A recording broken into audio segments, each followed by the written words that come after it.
Lectures on the Epistle to the Colossians, Chapter 4, by William Lincoln. Verse 1, Masters, give unto your servants that which is just and equal. Servants, even slaves, are not to be trampled on, however humble their station, they are dear to the Lord. They are not therefore to be wronged. Such matters are not too trifling for the Holy Ghost to write about, and we ought to heed them. How many bright touches there are in the Epistle to Philemon on domestic relations. Paul not only writes to Philemon, but to Apphia, for, as their servant Onesimus had robbed his master, his wife, being one with her husband, and sharing all with him, had a right to know all about it. Knowing that you have a master in heaven. He would have us spend the little while of our service here under his eye, ever having the judgment seat in view, where we must give an account to him. Verse 2, Continue in prayer, and watch in the same. This is the first precept addressed to the saints under this head. He had been shewing the lordship of Christ in creation, in the church, and how they are to remember him in the social circle as wives, husbands, children, fathers, servants, masters. Now he says, Continue in prayer, and watch in the same. It contains a hint, that when we are in prayer, we are continually tempted to have our thoughts drawn away. Therefore, watch, give strict attention. Watch for the time of prayer, do not neglect it, and watch also when in prayer, 1 Peter 4 verse 7. With thanksgiving. We are so selfish, that we tell the Lord our needs and troubles, but often forget to thank him for his blessings and deliverances. Verse 3, Praying for us. We ought to pray for the servants of God, to hold up their hands, especially those who have gone forth, for the name, taking nothing of the Gentiles, 3 John 9, and for those through whose ministry our souls have received benefit. That God would open unto us a door of utterance. Doors opened by him no man can shut, Revelation 3 verse 12. Things everywhere portend the time is near, when he will close the door, Luke 12 verse 35. The mystery of the Christ, the church up there and down here all one in Christ, that great mystery of which he had been made a minister, which had been revealed to him, Ephesians 3 verses 6 to 10. For which I am also in bonds. It was no child's play to speak God's truth, and to act according to it then. Thank God, we live in easier times, and can speak the truth without fear, but the reproach of Christ remains, and obedience to his will as our Lord and Master will still bring out the world's opposition in some way. Verse 5, Walk in wisdom toward them that are without. Take care how you walk before outsiders, lest by your folly or selfishness you stumble them. It is sad to think how many of the unsaved have been hindered and stumbled, by the inconsistent walk of Christians. What a solemn word, them that are without. Outside Christ, outside the kingdom, outside heaven, all but in hell. Such is their position. Let us take it to heart, and walk wisely before them. Redeeming the time, that is buying opportunities, even going out of our way to get an opportunity to speak for Christ. Count no trouble too great, no sacrifice too costly, to get an opportunity for bearing witness to the Lord Jesus. Verse 6, Let your speech be always with grace. What a rebuke this is, to much of the conversation of Christians. Always with grace. In order to do this we must have much communion with God, and be abiding in Christ. It is possible even to talk of mundane matters in such a way, as men may see that we have been with Jesus. Seasoned with salt, that is truth. Grace and truth must be combined, they always were in the speech of the Lord Jesus. Look at him in the synagogue at Nazareth, Luke 4 verses 18 to 25. While he spoke of grace, they wondered at the gracious words that proceeded out of his mouth, but when he added, I tell you of a truth, they sought to hurl him over the brow of the hill. Some are fond of hearing words of grace, telling of the promises to and the privileges of saints, but they do not like to hear of the precepts and commandments of the Lord, given for his people's obedience. They like Ephesian grace much better than Colossian responsibility. But those who speak must not tone down the truth to suit the ears of those who hear, but deal out God's grace and truth in due proportion, giving each a portion, in due season. Verse 7. From verse 7 onward, we have a description of the characters and service of 7 individuals, and they are given here as representative persons. We are to regard them as anticipations of the Lord's servants before the coming judgment seat, a suitable and solemn ending of this Colossian epistle, in which we learn so much of the present lordship of Christ, and the obedience of his saints and servants, with reward or loss in that coming day. Tychicus is first. A beautiful character is given to him, a beloved brother, a faithful minister and fellow servant in the Lord. Coming from the Holy Ghost, this is a good commendation. How grand to hear from the Master's lips at his judgment seat, "Well done. Bravo, good and faithful servant." Would you rather have that, or the clapping of hands and eclat of thousands of people? Perhaps you will say, both may go together. No, they cannot. Look at Demas, the popular man, the man who loved the present world, 2 Timothy 4 verse 10. And was doubtless loved by it, how his name appears last, verse 14, without a single word of approval or of praise by the Holy Ghost. Saved he may have been, but no more. It reminds us of Deuteronomy, chapter 33, where the name of Simeon is omitted. The tribe bearing that name no doubt entered the goodly land, but owing to their conduct in the wilderness, see Numbers 25, there is not one word of praise given them here. There is such a thing as being saved, yet so as by fire.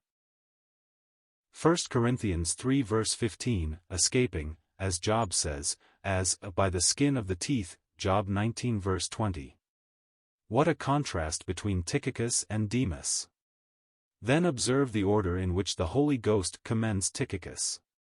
A beloved brother, a faithful minister, servant, and a fellow servant in the Lord. A brother before a servant. All God's children are in the circle of love, although all may not be faithful in service. Mark, it is not successful, but faithful. What men call success is very often not what the Lord commands, or what he will commend in that day. It is required in stewards, that a man be found faithful, 1 Corinthians 4 verse 2. Verse 8, Paul had not seen the saints at Colossae personally, nor had he been the means of their conversion, yet he cared for them, and was anxious to know their state, and to help and comfort them. This shows how we ought to love and care for God's saints and servants wherever they are found. Verse 9, Onesimus, a faithful and beloved brother, who is one of you. He had been converted through Paul's instrumentality at Rome. He had been a sorrow to Philemon, his earthly master, Philemon 10:11, but since his conversion had turned out well. A faithful and beloved brother. What a joy for Paul to write such words, to those who had known him best in his unconverted days. How happy when one who has been outrageous is saved, and goes on well. Alas! Many professed converts in our day do not go on well, but the reverse. Verses 10-11, Mark, who had once been a cause of trouble to the apostle, Acts 15 verses 38 and 39, had now become a comfort to him, and profitable for service, 2 Timothy 4 verse 2. This is very striking, and it shows that Paul's severity towards him, as shown in Acts, had done him good. It brought Mark to a sense of his naughtiness and indolence, and at last we see him restored to the apostle, and to his place of service. Though Paul's attitude towards him seems severe, he would, no doubt, eat the sin offering, Leviticus 10 verse 11, about him in secret, and the lessons Mark then learned were salutary and helpful to his growth in grace. Verse 11, Jesus, who is called Justus. Jesus was a common name then among the Jews, as Joshua is now. It gradually got into disuse after the Lord was pleased to take that name.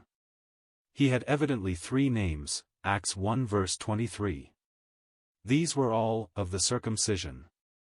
What a nice word that is for the Holy Ghost to write. They of the circumcision, Titus 1 verse 10, were not generally helpers of Paul, but these were his fellow workers unto the kingdom of God, and a comfort. How blessed to have such work fellows in the service of the Lord. Then follow 3 from among the Gentiles. Verse 12, Epaphras, who is one of you. Not your minister, although he had been the means of their conversion, chapter 1 verse 7, but one of you, all put together. How different are the dissenting and clerical notions of our day.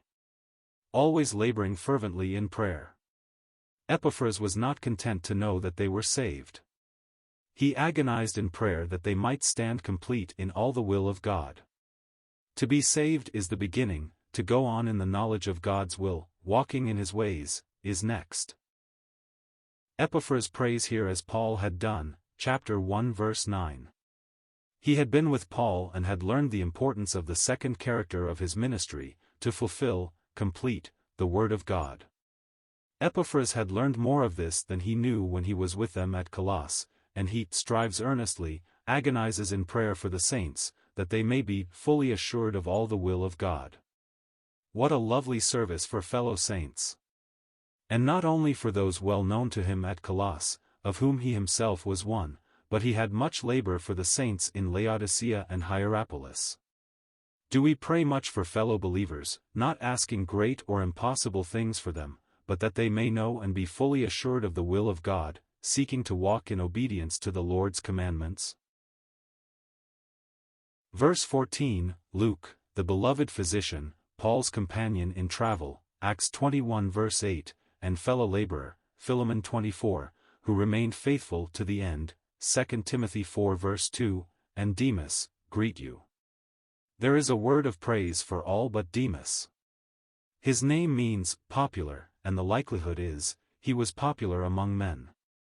But what avails this in God's sight? That which is highly esteemed among men is abomination in the sight of God, Luke 16 verse 15.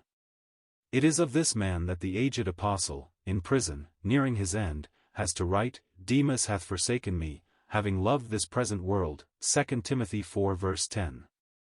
It ought to read, this present age. The word in the Greek is not the same as in John 3 verse 16, God so loved the world.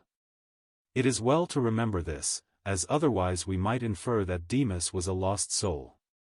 He loved the present age, and was, no doubt, allured by its caresses, from the path of companionship with the prisoner of the Lord, and from the reproach of Christ. Verse 16, notice the word, from Laodicea. It is believed to refer to the Epistle to the Ephesians. Laodicea was near to Ephesus, and it is very natural to suppose that the epistle written by the apostle to the saints at Ephesus would be handed about and read, as there were churches springing up in all parts. So this epistle to the Colossians was to be read in the church of the Laodiceans. "'Cause it to be read," says the Holy Ghost. What is the lesson to us? Always to combine Ephesian and Colossian truth, always to keep them together, like the two lines of rails on which the engine runs. It is most important in the holy omniscient judgment of the Holy Ghost, that we keep always together these two lines of teaching. Alas! It is not always done. When one gets hold of one side, and neglects the other, he is in danger. Hence the word is, to read both epistles, and let grace and truth, divine grace and human responsibility, privileges and precepts, be known equally. If this had been attended to, good men would not have been found jarring, or clinging to only one side of truth. Verse 17, and say to Archippus. It seems as if someone in the church of Colossus was not in his proper place. Archippus means, master of the horses. After the saints have been taken up to heaven, Revelation 5, the power of evil will assume shape, and defy the Son of God to his face. The second psalm asks, why do the people neigh, like the neighing of horses? Presently the Lord will come down as the rider on the white horse in judgment on his foes, Revelation 19 verses 11 to 14. His faithful servants, who served him here in lowly paths, now rewarded, and with him. Philippians means, lovers of horses, and chapter 2 verses 1 to 3 shews how the saints are to fight by getting down, not seeking to be great in the world, or the church, but going down in order that Christ may lift them up. Take heed to the ministry which thou hast received in the Lord, that thou fulfill it. Whatever the service may have been, it was appointed by the Lord, and he was to complete it, carry it out. Every Christian ought to know his place and his work, and stick to both. Never budge an inch from the post where the Lord has put you. If you do, you will hear of it at the judgment seat. To say, "I feel as if my work is done," is only a bit of proud flesh. Your work will not be done till the Lord comes, or calls you to be with him. Therefore, as long as you are here, take heed to the service, and complete it. Do not run about trying lots of things. Some are fond of new employments, but the word to Archippus, and to all of us who are in danger of being up and away to great things, to the neglect of that special work provided and appointed by the Lord, is, fulfill it. Go on, in patient continuance in well-doing, and the Lord will reward you. It is a strong word that, fill it full. It is used of the Lord Jesus in Luke 9 verse 31, the Exodus which he should fulfill. Paul's aim was to finish his course with joy, Acts 20 verse 24, and at the end he was able to say, "I have finished my course," and he saw the crown laid up for him, 2 Timothy 4 verse 8. So let it be our constant desire to fulfill our service and finish our course, keeping at it, going on, with unfaltering step, until Jesus calls us home, or till he comes to gather all his saints together, to be forever in his unclouded presence. Some do not finish their course or complete their service. Moses did not. He was hindered from crossing the Jordan because of his sin at Meribah. He accused the people of God, and spake unadvisedly with his lips, and his course as a servant was cut short. Elijah, mighty man as he was, stopped short of completing his service. Paul went on in the path of obedience, counting not his life dear to him, and completed his course with joy.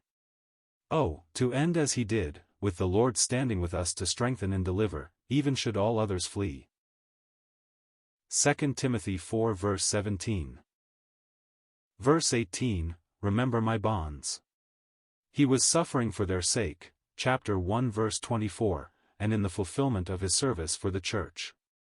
Yet what care he had for others, ready to pour out his life in service, Philippians 2 verse 17, joyfully for Christ and his people. Grace be with you. As he begins, chapter 1 verse 2, so he ends with grace. And so end all the Pauline epistles. It is so blessed to know that what grace has begun, it will not cease to perform till the glory is reached. Grace all the work shall crown, through everlasting days, it lays in heaven the topmost stone, and well deserves the praise.